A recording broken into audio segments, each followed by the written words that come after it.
누가복음 2장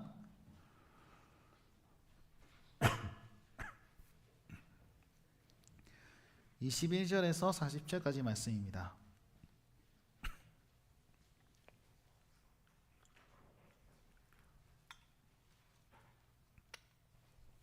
다 찾으신 줄 알고 한 절씩 교독하도록 하겠습니다. 21절을 제가 보도록 하겠습니다. 할례할 8일이 되매 그 이름을 예수라 하니 곧 잉태하기 전에 천사가 일컫는 바라.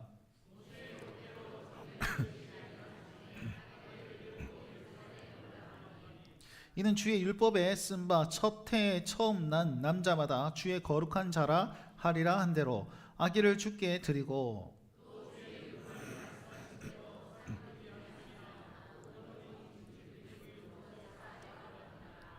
예루살렘에 시몬이라는 사람이 있으니 이 사람은 의롭고 경건하여 이스라엘의 위로를 기다리는 자라. 성령이 그 위에 계시더라.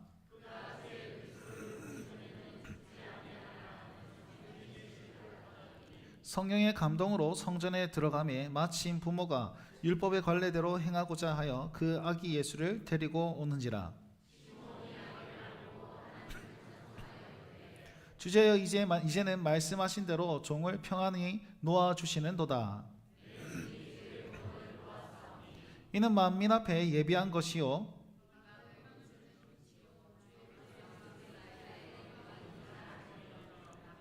그의 부모가 그에 대한 말들을 놀랍게 여기더라.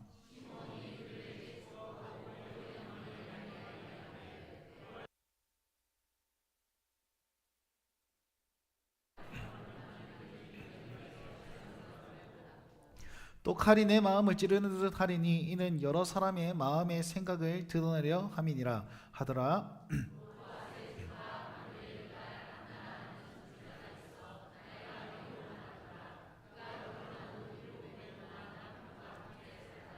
과부가 되고 84세가 되었더라. 이 사람이 성전을 떠나지 아니하고 주야로 금식하며 기도함으로 섬겼더니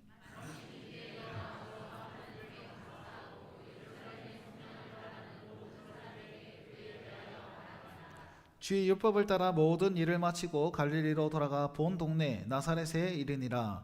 아기가 자라며 강하여지고 지혜가 충만하며 하나님의 은혜가 그 위에 있더라. 아멘. 네, 여러분 한 주간도 평안하신 줄로 믿겠습니다. 여러분 또 주일 거룩한 예배 가운데 나오신 여러분 성도님들 진심으로 환영하고 주의 이름으로 축복합니다. 오늘도 이 하나님의 말씀 앞에서 더욱더 회복을 누리시고 승리를 누리시는 우리 성도님들 되셨으면 좋겠습니다. 우리 그 일들을 이루신 우리 하나님께 영광의 박수 먼저 한번 올려드립시다. 할렐루야. 주님 찬양합니다. 하나님 높임 받으소서 역사하소서. 감사합니다. 오늘 하나님의 은혜가 그 위에 있더라 라는 제목으로 하나님 말씀을 좀 증거하려고 합니다. 여러분 우리는 신자들은요 절대 우연이란 없습니다. 오늘 제일 첫 찬양으로 하나님은 결코 실수하지 않는다. 무슨 찬양이었죠? 맞습니까? 하나님은 결코 실수하지 않으십니다. 뭐 이런 고백을 했는데 저분이 대해서 원고를 미리 봤나 뭐 이랬을 정도로 정말 그 찬양의 가사가 오늘 이 말씀의 핵심을 좀 찌르고 있는 것 같습니다. 여러분 우리에게는 절대로 우연이란 없습니다. 무슨 말이냐면 우리의 모든 일상 가운데서는 하나님의 필연과 하나님의 어떤 계획과 하나님의 손길이 그대로 묻어나게 있다라는 뜻입니다. 여러분 하나님은 어떻게 역사하시는지 아십니까? 두 가지로 역사하십니다. 처음에는 법칙으로 역사하십니다. 무슨 말이냐면 낮이 되고 밤이 되고 밤이 되고 낮이 되고 해가 뜨고 해가 지고 달이 뜨고 달이 지고 이것이 하나님의 원칙 아니겠습니까? 봄, 여름, 가을, 겨울 사계절을 주신 것도 하나님의 뜻입니다. 그래서 하나님은 그 모든 자연 역사 섭리 가운데서 하나님께서 돌보시고 통치하시는 그 역사를 베풀어 주신다라고 믿으셔야 되는 거예요. 어린아이가 점점 자라가고 청년이 되고 장년이 되고 노년이 되는 이 하나님의 섭리 아래서 하나님의 어린 시절 때, 하나님은 어린 시절 때, 청년의 시절 때, 하나님은 장년의 시절 때, 노년의 시절 때 하나님께서는 그 모든 시절마다 하나님의 역사가 묻어나 있다라고 우리는 믿어야 되는 거예요. 여러분 만약에 오늘 교회 오려고 열심히 이렇게 적혀있을 때 읽어봤습니다. 주머니를 딱 봤는데 어머나 5만원짜리가 하나 딱 나왔네. 뭐라고 표현합니까? 제수 제수 뭐 일단 재수 맞죠, 그죠? 일단은 그렇게 얘기할 것인데, 여러분, 오늘 하나님께서 나에게 위로를 허락하신다고 이렇게 꽁돈을 주시는구나, 이렇게 생각하시면 어떻겠습니까? 이게 같은 행동인데도 불구하고 해석이 다른 거죠, 그죠? 여러분, 우리는 어떤 믿음이 있으셔야 되면 결코 우연은 없다라고 생각하셔야 돼요. 여러분, 그런 경험 하신 적 많이 있을 거라 생각이 됩니다. 그 당시에는 몰랐는데 뒤돌아보니까 하나님께서 이렇게 인도하셨구나. 여러분, 그게 무슨 말이냐면 그 현장 가운데 여전히 하나님의 손길이 미쳐 있고 여전히 하나님께서 이끌어가고 계신다라는 사실을 신앙 고백으로 드릴 때에, 하나님, 나에게는 우연처럼 왔으나, 우연히 겹쳐서 이렇게 되었으나 이 모든 것이 하나님의 뜻이었군요 라고 우리는 고백할 수 있게 되는 것입니다. 사랑하는 성도 여러분, 하나님 결코 실수하지 않는 분이심을 믿으시기 바랍니다. 지금도 역사하시는 분을 믿으시기 바랍니다. 어떻게 역사하시냐면 이 기적적인 부분, 이 법칙 안에서 우리에게 자기의 뜻을 이루어 주시는 것이에요. 그것을 가리켜서 우연히 이렇게 얘기하고 있습니다. 그리고 여러분, 하나님께서는 두 번째, 기적적으로 역사하십니다. 여러분, 기적이 그냥 갑자기 막 병이 확 나았다 뭐 이런 기적 말고요, 우리에게는 확실한 기적이 있습니다. 그것이 무슨 기적이냐면 하나님의 아들이 이 땅에 임하셨습니다. 기적이죠. 그분이 우리 죄를 다 담당하여서 돌아가셨습니다. 우리 죄를 다 대속하셨습니다. 기적입니다. 그분이 부활하시고 승천하시고 다시 오실 것입니다. 기적 중에 기적입니다. 우리는 그 예수 그리스도를 믿음으로 말미암아 여러분, 우리는 기적을 경험한 사람인 줄 믿으시기 바랍니다. 옆 사람에게 한번 얘기해 주세요. 당신은 기적을 경험한 사람입니다. 시작. 당신은 기적을 경험한 사람입니다. 기적의 사람들입니다, 여러분. 그러니 예수님을 믿고 기적적으로 살아가실 수 있길 간절히 바랍니다. 여러분들, 이 기적이 우리 눈에는 어떻게 보이는지 아세요? 이 기적이, 이 구원의 기적이, 우리를 살리시는 이 기적이 우리 눈에는 어떻게 보이냐면 우연처럼 보입니다. 우연처럼. 그러니까 하나님의 원리 원칙 아래서 하나님께서는 또 말할 수 없는 구원의 기적을 우리에게 베푸시는데 그것이 자자잔 이렇게 변하는 게 아니에요. 만약에 여기서 누가 구원을 받았다 그러면 한 방에 얼굴색이 변하거나 아니면 미모가 확 바뀌거나 뭐 몸매가 아주 이렇게 되지, 그런 역사들이 없는 거예요. 그런 역사들이 있으면 저 사람 예수님 믿는구나. 갑자기 예수님 믿고 나서 후광이 확 비치거나 뭐 옆에서 막 무지개가 뜨거나 이러면은 얼마나 표현하기 쉽겠습니까? 확인하기 쉽겠습니까? 근데 그런 일들이 일어나지 않습니다. 어떻게 해요? 우연히. 하나님의 기적은요, 우연히 일어납니다. 그래서 하나님이 행하신 그 구원의 역사, 그 구원의 기적은 우연이라는 일상에, 하나님은 우연이라는 일상 속에서 자기의 뜻을 묻어내시는 분이 우리 하나님이신 거예요. 그러니 우리는 뭐 해야 되겠습니까? 우리의 일상 가운데서, 우연이라고 생각하는 이 모든 일상 가운데서 하나님의 뜻을 발견할 수 있어야 되고, 하나님의 계획을 발견할 수 있어야 되고, 하나님의 손길을 느낄 수가 있어야지 우리가 하나님과 함께 동행한다는 사실을 날마다 의심하지 않고 흔들리지 않고 그렇게 나아갈 수 있는 것입니다. 그러니 여러분, 지금도 역사하시는 하나님의 손길 아래 의심하지 않고 하나님, 이 마음문을 여셔가지고 하나님의 역사를 바라보고 확인할 수 있는 우리가 되게 하여 주옵소서. 우리 날마다 깨어진 심령으로, 열려진 심령으로 여러분, 우리 이걸 확인할 필요가 있습니다. 오늘 이 말씀 보시면요, 예수님의 유아 시절을 얘기하고 있습니다. 여러분, 예수님의 유아 시절 혹시 설교 한번 들어보신 적 있습니까? 별로 없을 겁니다. 여러분, 그래서 이 강해 설교의 장점이자 단점인데, 장점은 못 들어본 본문으로 설교를 들어볼 수 있는 장점이 있고, 단점은 내가 열심히 공부해야 된다는 단점이 있습니다. 그래서 오늘 이 말씀도 있잖아요. 정말 유아 시절에, 예수님의 그 유아 시절에 하나님께서는 반드시 우리에게 주실 메시지가 있고, 또 그 메시지가 여기 잘 묻어나서 그 메시지로 말미암아서 우리에게 우연처럼 역사하시는 그 하나님을 깨달아 알 수 있게 만들어 주시는 거예요. 오늘 본문 말씀을 좀 요약하자면 이런 겁니다. 예수님은 아기 예수님일 때도 불구하고 그분의 길을 가셨습니다. 물론 이제 부모의 그런 어떤 순종과 헌신으로 말미암아 이렇게 가셨는데, 어디로 가셨냐면 낮은 자리로 계속 가세요. 그리고 결론적으로는 우리 하나님께서는 그 예수님을 말미암아 은혜를 이렇게 베푸시는데, 그 여정 가운데서 누가 이 예수님을 알아보고 예수님을 만나느냐? 그 한 사람 한 사람, 두 사람이 예수님을 확인하고 그분에 대해서 얘기하고 그렇게 나아가는 그런 모든 장면들이 나옵니다. 무슨 말이냐면 주님은 주님의 길을 가셨어요. 그리고 하나님의 일들을 쭉 하십니다. 근데 그걸 알아본 사람들이 있었다라는 거예요. 그리고 그 알아본 사람들을 통해서 하나님께서는 어떻게 위로하시고 역사하시는지가 오늘 이 본문 말씀에 잘 나타나 있습니다. 여러분, 누가는요 예수님을 인간으로 참 많이 묘사를 합니다. 그래서 마태복음, 마가복음, 요한복음에는 이 예수님의 유아기 시절의 그런 사건이 등장하지 않습니다. 등장하지 않고 그냥 퉁치고 넘어가는데, 이 누가는요 이 유아 시절에 있었던 그 일들을 자세하게 얘기를 함으로 말미암아서 우리에게 무슨 메시지를 던져주냐면, 예수님께서는 여전히 그 길을 가셨는데 자기처럼 낮아진 사람들에게, 예수님 보세요, 예수님이 아기였습니다. 무슨 일을 했겠습니까? 아무것도 할 수 없는 그 지경에서도 하나님의 뜻이 이루어졌다라는 사실을 알려 보여주는 거예요. 이해가 되십니까? 오늘 본 말씀에 예수님이 난지 8일 만에 하는 어떤 역사들이 있는 거예요. 그리고 40일, 예수님이 태어난 지 40일째에 무슨 이제 번제를 드렸더라, 이런 이야기인데 40일이면 아직 뒤집기도 못하는 아이입니다. 근데 오늘 본 말씀 예수님께서 우유병을 쭉쭉 짤다가 이쪽으로 가자 그러니까 저쪽으로 가야 된다, 이런 말씀하신 적 있습니까? 그냥 신적인 능력을 베풀어 주신 게 아니에요. 그냥 인간의 모습 가만히 있습니다. 한마디로 응애라는 소리도 안 했습니다 지금. 근데도 불구하고 그 아기 예수님으로 말미암아 하나님께서는 놀라운 일을 이끌어 나가고 계십니다라는 것이 오늘 본문에 잘 나타나 있는 거예요.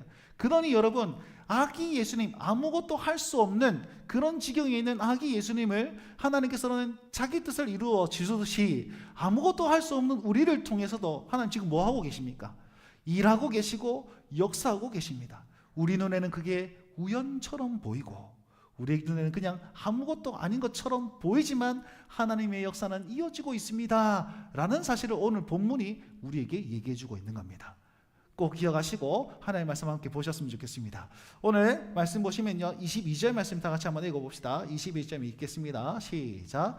모세의 법대로 정결 예식의 날이 참에 아기를 데리고 예루살렘에 올라가니. 아멘. 여러분, 예수님이요 태어날 때부터 지금 이 유아기 시절에 계속 가만히 보시면 이리 치이고 저리 치이고 요리 치이는 모습이 발견됩니다.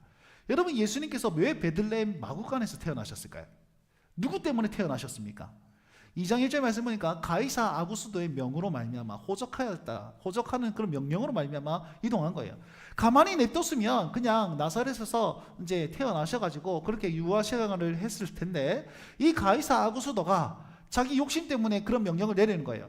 호적해라, 다 신고해라.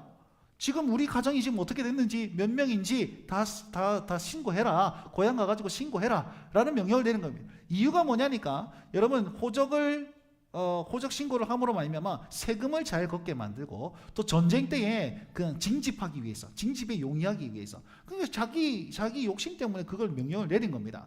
그러니까 그 엄동설화는 아니지만 엄동설화에 지금 요셉과 마리아가 이제 배 이렇게 불러가고 산딸이 다 됐는데, 저 위에 나사렛이라는 동네에서 저 밑에 베들레헴까지 쫙 오는 거예요. 걸어서 오고 낙이 타고 오고 얼마나 힘들었겠습니까? 그 무거운 몸을 이끌고요. 그리고 애를 낳는데 애를 낳을 데가 없어가지고 마구간에 들어가가지고 애를 열심히 낳아가지고 말밥통 위에 애를 눕히는 그런 어떤 낮아진 모습을 보이는 것, 누구 때문이라고요? 가이사 아구스도 때문이라는 말입니다. 마리아가, 여러분이 출산해 보신 분이 있으시겠지만 출산 고통이 쉬운 고통 아니지 않습니까? 저도 남자라서 그 고통을 감히 상상을 못 하겠는데요. 라디오에 보니까, 라디오 2시 탈출 컬투쇼에 보니까 어떤 사람이 이렇게 얘기를 하더라고요. 애를 낳는 것이 콧구멍에서 수박이 나오는 것 같다, 이렇게 표현을 해줍니다. 여러분, 너무 힘겨운 그런 고통 가운데 있는 그 출산의 시작을 괜시리 가이사 아구스다라는 사람 때문에 마구간에서 출산해야 됐던 그런 모습. 그리고 예수님 어떤 분이십니까? 왕이시지 않습니까? 근데 왕이 왕궁이 아니라 그곳에서 태어나게 만든 것, 어떻게 보면 가이사 아구스도 때문입니다. 그리고 두 번째 보시면 오늘 본문 말씀 22절 말씀에 보면 모세의 법대로 정결 예식이 차서 아기를 데리고 예루살렘에 올라갔다. 예수님이 태어난 지 8일 만에 이제는 어디로 이끌려 가십니까? 예루살렘으로 이끌어 가십니다. 태어난 지 8일이면 아직 산모가 몸도 못 풀었을 그런 때입니다. 그런 때에 가지고 데리고 갔는데 무엇 때문에 데려갔다고 그럽니까? 모세의 법대로 정결 예식 때문에 데려갔다고 그럽니다. 여러분, 이 말씀은 무슨 말이냐면 예수님께서 이 땅에 왕으로 오셨습니다. 이 땅에 구원자로 오셨습니다. 그런데 여전히 로마의 권세 아래에 있는 모습, 여전히 율법 아래에 있는 모습을 보여주고 있는 겁니다. 예수님은 율법의 완성이십니다. 그냥 율법 그 자체이십니다. 근데도 지키지 않아야 될 법들을 지키고 계시는 그런 모습, 그 다음에 가이사 아구스도 그냥 딱밤 한 대 때리면 다 망하는 그런 권능을 가지신 분이신데 굳이 그 밑에 들어가셔서 그 밑에 우왕좌왕 이리 치고 저리 치는 그런 모습들을 보여주고 있는 겁니다. 여러분, 예수님은 태어나셨을 때부터 여러분 계속 고난받고 있는 모습을 상징적으로 이렇게 표현해 놓았다는 것입니다. 좀 더 살펴보면요, 이 모세의 법대로 정결 예식이 차서 그 예루살렘으로 갔는데, 이것은 무엇을 얘기하냐면 난지 8일 만에 할례를 받았다는 겁니다. 할례는 어떤 뜻입니까? 할례는 이 사람이 하나님의 백성입니다, 구별된 백성입니다 라는 사실을 알려주는 증표입니다.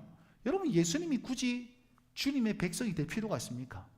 그분은 왕이신데 왜 백성 취급당합니까? 그리고 두 번째, 이 출산한 지 40일 만에 뭘 해야 되냐면 이 산모가 정결해졌습니다 라는 그 의미로 제사를 번제를 드려야 됩니다. 번제를 드리면서 여러분, 이 구약 시대는요, 첫 번째 것은 전부 다 하나님의 것이다 라고 명령하셨단 말이에요. 첫 번째 것, 첫 아들도 하나님의 것이다 그래가지고 아들을 하나님께 드립니다. 그럼 어떻게 드립니까? 알을 잘라가지고 막 번제로 태워가지고 드립니까? 그것이 아니고 번제를, 다른 제물로 번제를 드리면서 이 아이는 하나님의 것입니다 라고 의미상으로 하나님께 드립니다. 세 개를 이렇게 드림으로 다시 그 아이를 사서 옵니다. 이해되십니까? 내가 배에 아파서 난 아이를 하나님께 드립니다. 드리고, 그리고 그분께 드렸으니까 그분께 값을 치르고 이렇게 데리고 오는 것입니다. 이것이 바로 대속교리입니다. 대속교리. 그래서 이 요셉과 마리아가 지금 이 아들 예수라는 그 아기를 데리고 하나님께 내어 바치고 다시금 사서 데려오는 장면이 오늘 이 장면이라는 겁니다.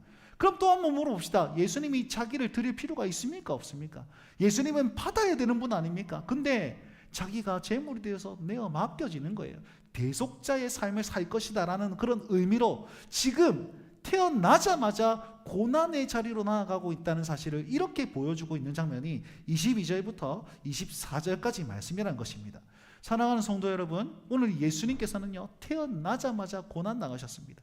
어떤 신학자가 말씀했습니다. 예수님의 고난은 언제부터 시작입니까? 예루살렘 입성부터입니까? 아니면 십자가를 지신 그 순간부터입니까? 예수님은 태어나면서부터 고난 받으셨습니다 라고 결론을 짓습니다. 여러분, 지금 예수님은 고난의 자리로 계속 나아가고 있습니다. 다른 말로 낮은 자리로 나아가고 있습니다. 근데 한번 보십시오. 그분이 뭐 할 수 있었겠습니까? 40일이 되면 아직 뒤집기도 못한 나이인데 그냥 이리 떠밀려가고 있음에도 불구하고 우리 하나님께서는 그 예수님을 자기의 뜻대로 낮은 자리로 계속 이끌어 나가고 있다라는 겁니다. 그러면 낮은 자리로만 데리고 가십니까? 아니요. 하나님은 이 아기 예수님의 그 행적을 통하여서 하나님께서는 자기 말씀을 이루어 가고 있는 것입니다.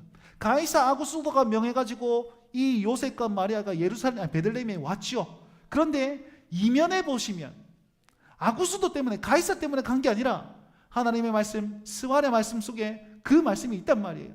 베들레헴 에브라이다, 너는 작지만 그곳에서 메시아가 날 것이다 라는 그 예언의 말씀을 이루기 위해서 가이사 아구스도를 통해서 이 요셉과 마리아가 이곳에 왔다라는 것입니다. 여러분, 이 율법 아래에서 지금 이 모든 것들을 감수하면서 낮아진 모습으로 죄인 취급받고 계시지만, 나중에는 율법에 완성되신 그 예수님께서 율법을 온전하게 이루기 위해서 지금 율법 아래에 계신 그 말씀을 이루기 위해서 우리 예수님은 지금 낮은 자리로 나아가고 있다는 겁니다. 다시금 말씀드리면 무슨 말입니까? 그분은 자기의 길을 가셨고 하나님은 이 아기 예수를 왕처럼 취급하시기 위해서 이런 일들을 행하고 계신다. 하나님의 말씀이 말씀답게 되기 위해서 이 일들을 이루어 나가고 계신다라는 장면을 오늘에서 우리에게 말씀해 주고 있는 겁니다. 사랑하는 성도 여러분, 우리 역시 마찬가지입니다. 여러분, 예수님께서 있잖아요, 그냥 자기만 낮아지면 될 텐데 한마디 더 거두세요. 뭐라고 거두십니까? 같이 가자. 같이 낮은 자리로 가자. 낮은 곳으로 가자. 섬김의 자리로 가자. 겸손의 자리로 가자. 아니, 본인만 가시면 될 때 왜 우리까지 그렇게 끌고 가십니까? 여러분, 낮은 자리로 가고 싶으십니까? 실패의 자리, 절망의 자리, 소망의 자리로 가고 싶으십니까? 손해보는 자리에 가고 싶으십니까? 가기 싫을 거예요. 그죠? 그런데 하나님의 방법 어떤 것인지 아세요? 섬김의 자리, 낮아짐의 자리, 봉사의 자리로 나아가면 하나님께서 높이신다는 거죠. 예수님을 높이신 그 하나님께서 주님과 함께 낮은 자리로 가는 저와 여러분들을 다시 한번 높이시겠다라고 약속하고 있는 것입니다. 사랑하는 성도 여러분, 우리가 가기 싫을 거예요. 순종하기 싫을 겁니다. 그런데도 불구하고 그 길로 나아갈 때에 우리는요, 다시 한번 높이시는 그 하나님, 역사하시는 하나님을 깨달아 알 수 있게 된 줄 믿으시기 바랍니다. 자, 여러분, 이렇게 예수님께서는요, 어린 아기의 모습으로 이렇게 나아가는데 그 의미는 계속 낮은 자리로 나아가고 있다 하였습니다. 여러분, 그런데 그 예수님을 알아본 사람들이 있습니다. 알아본 사람들, 어떤 사람들입니까? 바로 시몬이라는 사람이 있었고 안나라는 사람이 있었습니다. 이 시몬이라는 사람부터 먼저 살펴보면요, 이 시몬은 의롭고 경건하여 이스라엘의 위로를 기다리는 자다라고 얘기를 하고 있습니다. 사랑하는 성도님, 가보세요. 내가 의롭고 내가 열심히 경건하여서 이스라엘의 위로를 기다리는 어떤 신앙을 가지고 있는 신앙의 본을 보이는 사람입니다. 여러분, 과연 그것으로 우리는 주님을 발견할 수 있고 일상에서 그냥 나타나는 하나님의 뜻을 발견할 수 있겠습니까? 아니, 절대 그렇지 않습니다. 여러분, 우리가 예수님을 발견한다는 것은 우리 하나님의 특별한 은혜가 있어야 되고 성령의 충만하심이 있어야 되는 것이에요. 자, 한번 보십시다. 예를 들면 여러분, 순종이 뭐라고 생각합니까? 순종이 뭡니까? 우리 삶을 살다 보면요, 이런 일 저런 일 이런 일 다 있습니다. 그러면서 마음이 정말 무너졌을 때 하나님께서 말씀하시면 낮은 자리로 가라 이렇게 말씀하시면 봉사의 자리로 가라 그러면 진짜 하기 싫을 때가 많지 않겠습니까? 그러면 억지로 합니다. 하나님, 내가 진짜 지금 상황이 안 되고 지금 마음이 안 되고 육신이 안 되고 정말 힘든데 하나님 말씀하시니, 목사님 그래 말씀하시니 내가 한번 해보겠습니다 라고 하면서 내가 순종하겠습니다 이렇게 얘기하죠. 여러분, 그건 순종이 아닙니다. 우리 하나님께서 우리에게 원하시는 순종은 어떤 순종이냐면 자발적 순종, 기쁨의 순종입니다. 꼭 기억하십시오. 자발적 순종, 기쁨의 순종입니다. 그런데 그것을 어떻게 이루시냐면 우리의 마음에 감동을 시키셔가지고 정말 아닌 것 같은 그곳에서 정말 할 수 있는 힘을 얻게 만드시는 겁니다. 자, 제가요 20대 때, 여러분 지금도 축구를 별로 좋아하지는 않습니다. 운동삼아 열심히 합니다. 저는 축구 성교에 가가지고 축구라는 이름으로 달리기를 합니다. 나한테 공을 주면 제일 싫어합니다. 주지 마라 이렇게 하면서 다시 팔로 찹니다. 이렇게 내 마음대로 안 되거든요. 그 어렸을 때는 더 심했습니다. 지금은 제가 운동을 조금 좋아해가지고 열심히 뛰고 있긴 한데, 그리고 지금 축구 좋아합니다. 괜찮습니다. 하고 싶어 합니다. 축구 성교 사랑합니다. 왕따 시키지 마시고요. 근데 20대 때는 되게 싫어했어요. 그래서 제가 정말 40년 만에 축구를 열심히 했단 말이에요. 그러면 그 40년 동안 뭐 했느냐? 1년에 딱 2번 축구했습니다. 언제냐면 간사 수련회 때. SFC 간사들이 1년에 2번 모이거든요. 2번 전국적으로 모여가지고 수련회를 하는데 이분들 축구를 너무 좋아하세요. 점심시간에 이 오후 시간에 축구하는 시간이 따로 있거든요. 근데도 불구하고 새벽같이 깨우는 거야. 새벽 6시에 깨워가지고 축구 한 판 딱 하고 씻고 9시에 일과 시작하는 거예요. 너무 싫었습니다. 근데 제가 연차가 났다 보니까 어쩔 수 없이 계속 일어나야 되는 거예요. 여러분, 그때 그 느낌 한번 생각해 보세요. 난 축구 정말 하기 싫은데 계속 깨워. 고년차 간사님들이 계속 발로 들고 차고 깨워. 일나라 백간사 일나라. 그러면 이러면서 나가는 축구의 모습들, 가서 너무 추워가지고 오돌오돌 떨면서 그냥 가만히 서 있습니다. 이렇게. 얼마나 짜증 나겠습니까? 안 그렇습니까? 그러면 또 다른 예를 한번 들어봅시다. 우리 남편분들, 우리 그 여자친구가 있으신 우리 청년분들, 쇼핑하러 가자면 기쁨입니까? 뭐 사러 가자 그러면 쇼핑하러 가자 그러면 기뻐요? 안 기쁩니다, 여러분. 예. 백주환이가 그렇게 얘기했어요. 저거 엄마하고 주아하고 가가지고 뭐 화장품 고르고 있으니까 아빠, 저 여자들이 1시간 동안 쇼핑한대. 그렇게 신앙 고백을 하면서 얼마나 무섭겠습니까? 우리 형제 남편분들 쇼핑하러 가자 그러면 십자가의 길을 가는 그런 마음으로 오늘 또 돌아 하겠구나, 열심히 돌아야 되겠구나, 이야 그러면서 가지 않습니까? 여러분, 가기 싫은 길 가는 거는 정말 힘듭니다. 마음 이렇게 하지 않습니다. 근데 보십시오, 예수님께서 낮아지는 모습으로 가자는데, 섬김의 자리로 가자는데, 십자가의 자리로 가자는데 괜찮겠습니까, 여러분? 그게 받아들이지 않습니다. 그런데 있잖아요, 은혜를 받으면, 그런데 있잖아요, 성령의 충만함을 받아서 하나님의 손길을 딱 경험하게 되면 어떻게 되는지 아세요? 그 길로 가게 돼요. 힘들죠, 어렵죠, 안 되죠. 근데도 불구하고 할 힘을 얻게 되는 겁니다. 불안할 겁니다. 근심이 있을 겁니다. 정말 이 한 걸음 내딛기 정말 힘겨울 겁니다. 근데도 불구하고 그 길로 가더라는 겁니다. 참 신기하죠. 이게 하나님의 역사입니다. 하나님의 역사입니다. 오늘 시몬을 한번 보십시오. 의롭고 경건하여 위로를 기다리는 자입니다. 그런데 이것만 있으면 안 돼. 뭐가 필요합니까? 그 뒤에 성령이 그 위에 계시더라. 성령님께서 역사하셔야만이 그게 가능하다는 겁니다. 성령님께서 역사하십니다. 26절 말씀해 보니까 그가 주의 그리스도를 보기 전에는 죽지 아니하리라 하는 성령의 지시를 받았더니 27절 말씀을 다 같이 한번 읽어봅시다. 27절 말씀 읽겠습니다. 시작. 성령의 감동으로 성전에 들어가매 마침 부모가 율법의 관례대로 행하고자 하여 그 아기 예수를 데리고 오는지라. 아멘. 보십시오. 열심히 경건하게 신앙생활 잘했습니다. 성령에 충만하여서 또 사명을 받았습니다. 그리고 그때의 성령의 감동으로 성전에 들어갔는데 27절 말씀, 마침 요셉과 마리아가 아기 예수님을 데리고 들어오는 거예요. 마침. 여러분, 이 삼박자가 잘 맞아야 됩니다. 나는 믿음을 가지고 신앙생활을 해야 되고 성령 충만해야 됩니다. 마음에 감동이 있어야 됩니다. 그리고 하나님의 때에 정말 우연히, 마침 이랬잖아요. 나는 우연이에요. 그냥 성전에 갔는데 누가 딱 들었는데 어머나 저분이 예수님이시네. 이걸 깨달아 알 수 있는 그런 영안이 열린 것이요. 여러분, 이렇게 하나님께서 역사하시는 거예요. 시몬을 통해서 뭐라고 그럽니까? 이분이 바로 구원자이십니다. 이분이 바로 이방의 빛이 되십니다. 이분이 바로 이스라엘의 영광입니다. 그렇게 하나님을 찬양하기 시작하는 거예요.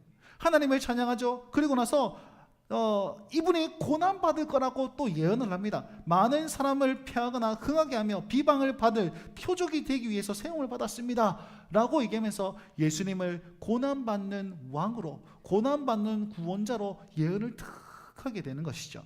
또 한 분이 계십니다. 예수님을 알아보았던 사람입니다. 바로 안나라는 사람입니다. 36절 말씀 보니까 안나라는 선지자가 있어 나이가 매우 많았더라 라고 하면서 37절에는 그분이 84세였더라 라고 얘기하고 있습니다. 84세 할머니입니다. 너무 힘겨운 그런 나이입니다. 이 당시 평균 나이가 45세라고 그랬는데 84세면 장수 중에 장수한 것이죠. 우리 식으로 따지면 100세가 넘은 나이입니다.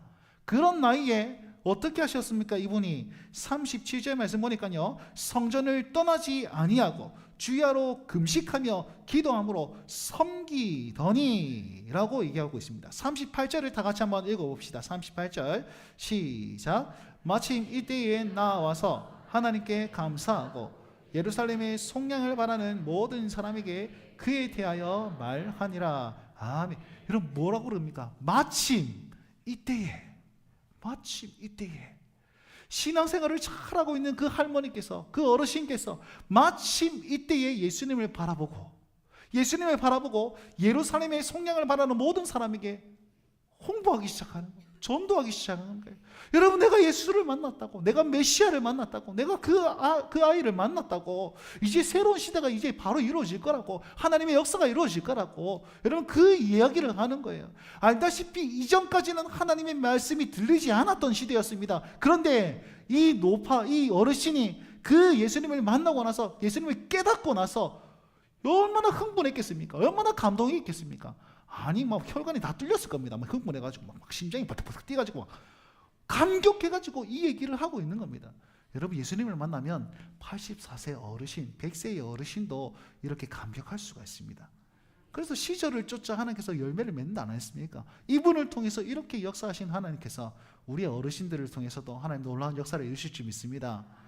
여러분, 그런 일들이 행하는 거예요. 여러분, 다 어떻게 하고 있습니까? 우연히 발견되는 거예요. 우연히. 근데 나의 입장에서는, 안나의 입장에서는 이때에 갑자기 그냥 시몬은 그냥 갑자기 마침 이러시겠지만 하나님의 입장에서는 어떻습니까? 성령께서 역사하시고 모든 역사 가운데 이루어 주시고 만나게 하시고 깨닫게 하시고 볼 수 있게 만들어 주시고 이 모든 것들이 역사에 이루어 가고 계시지 않습니까? 우리가 이 역사의 현장에 있는 거예요. 여러분, 가만히 상상 한번 해보세요. 저기 엄마와 아빠가 애 한 명을 데리고 옵니다. 근데 갑자기 그 애를 딱 봤는데 어머나 예수님이시다라는 것이 가능한 일입니까? 여러분, 여기 사람들이 많았을 겁니다. 그죠? 성전에 사람들이 많았습니다. 근데도 불구하고 아무도 몰랐습니다. 아무도 몰랐어요. 그 아이가 메시아다, 그 아이가 예수님이다, 아무도 몰랐습니다. 딱 두 사람만 알았습니다. 여러분, 두 사람만 알았습니다. 여러분, 지금도 마찬가지 아닙니까? 이 세상에 80억 명의 사람들이 있는데 우리가 기독교가 몇 프로일까요? 예수님 영접한 사람이 몇 프로일까요?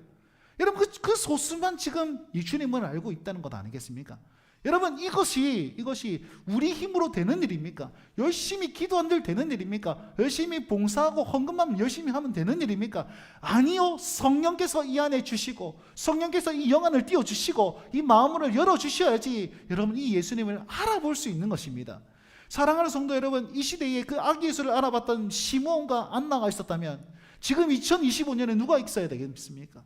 내 이름 걸고 내가, 백경태가 주님을 찾습니다. 주님, 여기 한 사람 한 사람이 힘의붓게 성도님들이 주님을 바라봅니다. 주님을 찾습니다. 알아볼 수 있도록 도와주십시오. 만날 수 있게 도와주십시오. 다른 사람은 그냥 재수라고 말할지 모르겠지만 우리는 그 우연한 가운데 하나님의 필연을 알고 하나님의 그 역사를 알고 하나님의 손길을 경험함으로 말미암아 이것이 하나님의 역사이군요. 이것이 하나님의 도우심이군요. 이것이 하나님의 선한 손에 도우심 역사의 손길이군요 라고 고백할 수 있는 우리가 되게 하여 주옵소서. 여러분, 사모할 필요가 있지 않겠습니까? 그래야 할 때에 이 마음의 감동으로 주님을 알아볼 때에 우리는요 억지로 순종하는 일이 없을 겁니다. 우리는요 웃음으로, 기쁨으로, 감격으로 그 길을 가게 될 것입니다. 주님께서 낮아지신 그 길을 나도 동행할 수 있게 될 것입니다. 여러분 보십시오. 이 일상에서 하나님께서 역사하신다는 사실을 깨달은 사람인데 미래가 뭐가 두렵겠습니까? 미래도 주님 함께 하실 것인데 뭐가 불안하겠습니까? 예, 불안하죠. 근심이 있을 겁니다. 그럼에도 불구하고 이해되지 않는 길에 순종하기는 어렵지만 그럼에도 불구하고 주님께서 그곳에 살아 역사하신다는 사실을 믿기만 한다면 불안함, 근심, 걱정, 힘겨움도 다 안고 나아갈 수 있는 그 힘이 여기서부터 일어난다는 사실입니다. 그러니 다시 한번 강조드립니다. 여러분, 우리에게는 우연이란 없습니다. 신실하신 하나님께서 여전히 우리를 인도하고 있습니다. 그러니 믿음으로 그 길 걸어 나아가실 수 있는 우리 성도들 되시길 주의 이름으로 축원드립니다. 여러분, 마지막으로 우리 40절 말씀을 다시 한번 읽어봅시다. 40절 읽겠습니다.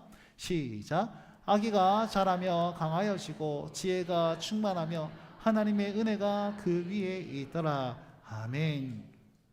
여러분, 이 40절 말씀은 예수님이 건강하게 잘 자랐다 이런 거를 얘기하는 정보이기도 하지만 가만히 보시면 제일 마지막에 뭐라고 그럽니까? 하나님의 은혜가 그 위에 있더라 이렇게 되어 있죠. 이게 하나님 하시는 방법이에요. 보십시오. 아이가 왔습니다. 정말 갓난아기가 왔습니다. 그런데 하나님의 은혜가 그 위에 있는 거예요. 그리고 그것을 바라본 사람들이, 그것을 영접한 사람들이 그 위에 있는 은혜를 누리게 만들어 주시는 거죠.